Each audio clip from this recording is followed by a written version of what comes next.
Here's something that doesn't quite make sense. Redondo Beach lost 8% of its population over the last 5 years, but somehow prices just hit $1.7 million.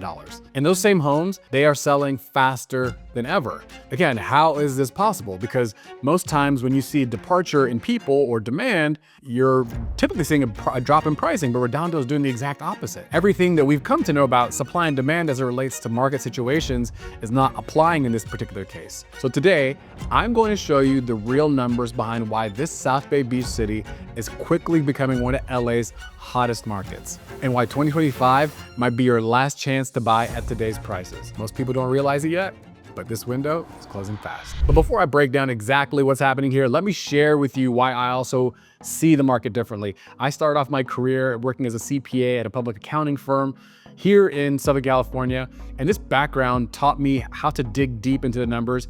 And now I feel like this is a very important lens that I bring to the real estate market, and why you should also consider this when you are navigating buying and selling real estate here in Southern California. So back in 2020, the US Census counted about 71,000 people living in the Redondo Beach area. And now we fast forward to 2025, that same number has dropped to around 65,000 people. So like we said earlier, that's about an 8% decrease in just 5 years.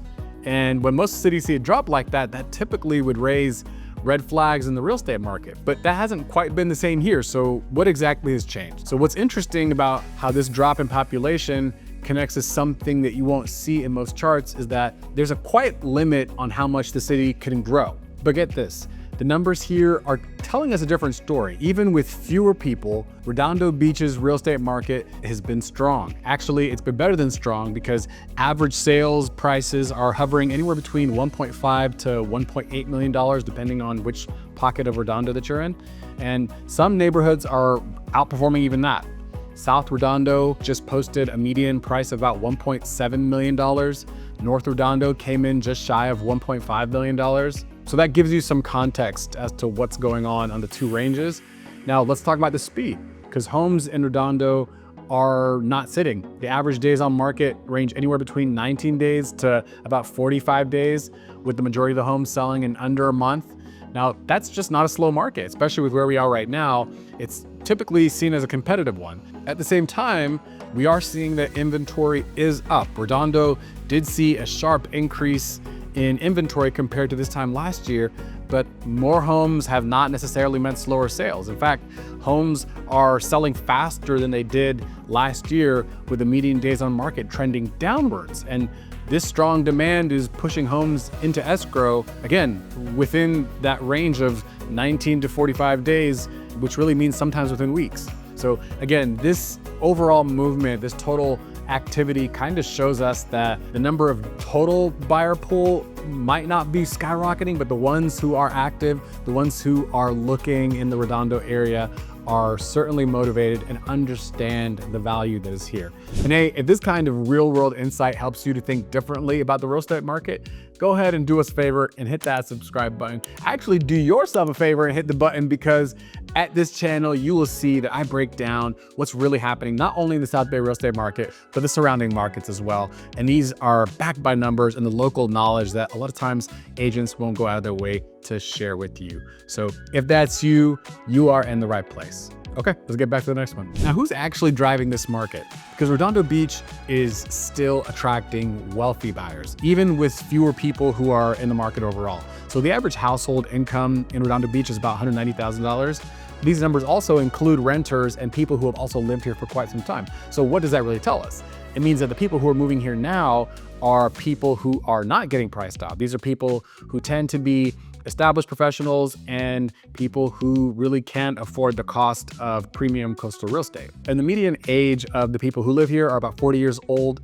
This tells us that Redondo attracts experienced buyers, not just younger families who may be more sensitive to price shifts or the cost of living. And most of these buyers have really oftentimes already have the savings, the equity from a previous home, and really just solid financial footing. And here it is. This is why families are choosing Redondo Beach over other more expensive beach towns. And this was actually the case for a client of mine who I actually met through one of our recent videos.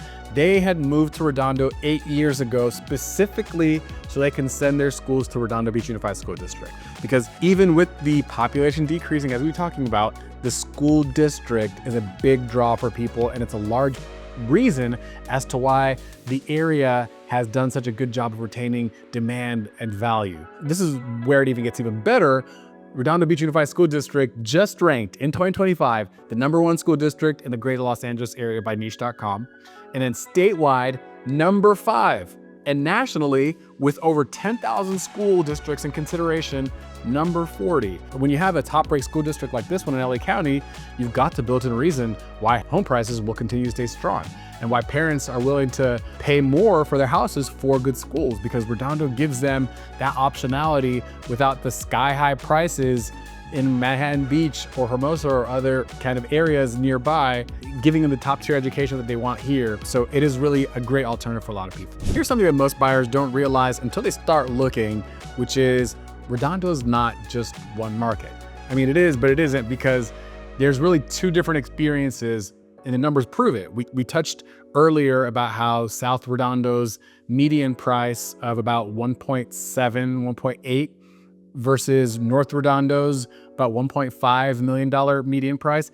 That's almost a $300,000 difference, but the price gap is really just the beginning of what separates these neighborhoods, and we'll talk about that. South Redondo is more of the premium coastal experience, because South Redondo is where you're gonna get that true beach town vibe. It's closer to the ocean, of course, the pier, the harbor. This is where you will picture the idea of Redondo Beach, of where people are living there. The homes are just really more expensive for good reason. The location, making it walkable to the beach, the restaurants along the waterfront, the harbor activities, it really speaks for itself. And many properties oftentimes have ocean views. They're just a few blocks from the sand. And the further you go, especially near Palos Verdes border, the more you're paying for the coastal premium. Okay, so now North Redondo, this is the sweet spot for commuters, especially if you're going towards LA. North Redondo is where you get, in a sense, the best of both worlds. And frankly, it's where I see the most opportunity right now, because at around 1.4, 1.5 million median, you're still getting Redondo Beach schools, which is the big ticket that we've been talking about.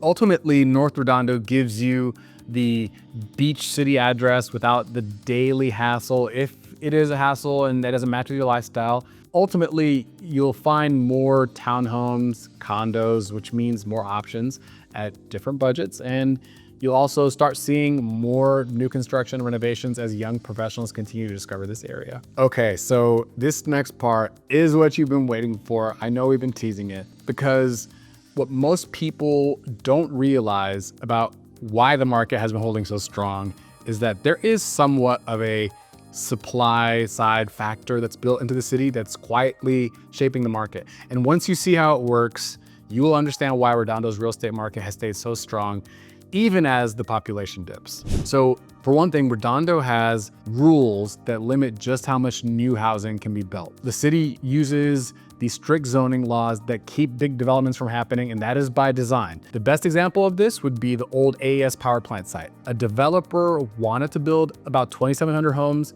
a hotel, some shops there, but in 2023, the city council said no, and they just voted against it 100%. This wasn't just a one-time thing. In Redondo, big land changes need approval from both the city council and the voters. And this is thanks to a law passed in 2008 called Measure DD. There's even a lawsuit going on right now by a group called YIMBY Law, the legal arm of the Yes in My Backyard housing advocacy group, that is suing the city for blocking the AES project. But that legal fight just shows how far Redondo is willing to go to push back against these big projects, even when the state is advocating for some of these projects. But behind every strong real estate market, there's a reason why buyers keep showing up. And in Redondo, it comes down to smart rules, real demand, and a setup that does reward long-term thinking, because Redondo Beach has a very strict rule as well, which is a no short-term rentals under 31 days, no Airbnb loopholes, no special permits. It's a clear no. So this means that homes aren't just being snapped up by investors or people trying to rent them out to tourists. Instead, we know that the demand is coming from real people who actually want to live here. That creates a much more stable market. It's not driven by fast money. It's driven by real life buyers looking for long-term homes. Also, the local tax setup also works in the residents' favor. The total sales tax is about 9.5%, which also includes the state and the county taxes. Redondo Beach doesn't add its own city tax on top of that. So okay, it's not the lowest in California, but it is a lot better than other nearby cities in the area. And even though the population is shrinking, the city's tax base is staying strong. So fewer people, more income, which means more money for services without raising taxes. It's kind of somewhat of a great equation that works out specifically for the different factors that affect this city. And also, the city's not standing still because public investment is still strong, with money going into the waterfront, the local shops, the city infrastructure. The city is also planning for a state-mandated 2,500 new homes, most of it which is going to be directed towards North Redondo. But the growth seems like it's going to be something that is going to be thoughtful. It's going to be carefully planned, not like the huge development projects that the locals pushed back on in the past. Also, that 50-acre AES site, it's still kind of a wild card because it's one of the biggest open spots in all the South Bay. So of course, people are thinking about what they probably want to do with it. And while the past plans were blocked, I'm sure some change of some kind will come that the people of the city will come to also agree with. And in the changing climate, I think this type of leadership that really thinks about its future and its people is one that really matters. So what do you really get here? You get a city, a growing city who cares. It's staying true to itself. It's thinking long-term, and any new housing will likely match the feel of the neighborhood, not replace it. So this is, again, a great sign for people who live here. The big picture looks solid. So if you're thinking about this market, now might be the smartest time to act, because with all these pieces coming together, prices tend to follow, and that's real supply and demand. So if you are thinking about Redondo Beach or anywhere in the South Bay, now is the time to talk. Go ahead and shoot me an email at tedrosteam@gmail.com, and let's figure out something that fits your goals, and we'll come up with a strategy that makes sense.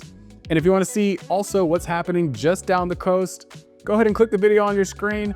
It's a driving tour of Long Beach, another beach city that is growing fast, but it's different. And you can learn a little bit more about why it's different and how it's different, and price points as well. New homes, new businesses, and lots of change happening there. So all that to say, thank you for watching. Do not forget to subscribe to our channel if you haven't already, as we continue to dive deeper into all things Long Beach, LA, and all the surrounding pockets every single week, while we help you believe for more. Peace.